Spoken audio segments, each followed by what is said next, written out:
இப்ப நான் ஒன்னு கேட்கிறேன், 1,00,000 போராட்டங்களுக்கு அனுமதி கொடுக்கப்பட்டிருக்கு.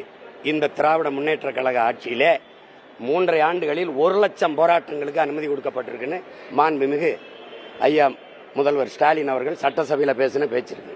அறிவார்ந்த பெருமக்கள் நீங்க கேட்டுக்கணும். 1,00,000 போராட்டம்னா 1,00,000 பிரச்சனை இருக்குங்க. எல்லாத்தையும் தீர்த்துட்டேன்னு சொன்னது யாரு? எந்த கொம்பனாலும் குறை சொல்ல முடியாத நல்லாட்சி கொடுத்துக்கிட்டு இருக்கேன்னு சொன்னது யாரு? 1,00,000 போராட்டம்னா அப்ப லட்சக்கணக்கான பிரச்சனை இருக்கு, மக்கள் போராடுறாங்க. இந்த 1,00,000 போராட்டத்திற்கு அனுமதி கொடுத்த நீங்கள், அண்ணா பல்கலைக்கழகத்தில் பாலியல் வன்கொடுமைக்கு ஆளாக்கப்பட்ட தங்கச்சிக்காக போராட வந்த எங்களை அனுமதி மறுத்தது ஏன்? பாட்டாளி மக்கள் கட்சிக்கு, பாரதிய ஜனதா கட்சியின் மகளிர் முன்னின்று போராடின போராட்டத்துக்கு அனுமதி மறுத்தது ஏன்? அப்ப குற்றவாளி ஞானசேகரன் அரசா? பதில் இருக்கா?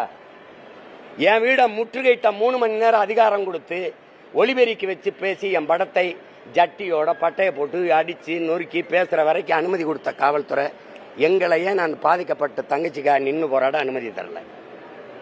பதில் உண்டா? பதில் இருக்கா? சபாநாயகர் நாடாளுமன்றத்துக்கும் சரி சட்டமன்றத்துக்கும் சரி கட்சியின் அடிப்படை உறுப்பினர் பொறுப்பிலிருந்து விலகி நடுநாயகமாக இருந்து சபையை நடத்தணும். அதான மரபு? அதான மரபு. தமிழ்நாட்டின் சட்டசபையினுடைய சபாநாயகர், உங்களுக்கு புரியுதுங்க, சபாநாயகர் அவர்கள் வந்து என் தம்பி ஞானசேகரன் பேசுறாருன்னா அது எப்படி எடுத்துக்கிறது? ஏன் அதை நீங்கெல்லாம் கேள்வி கேட்கல?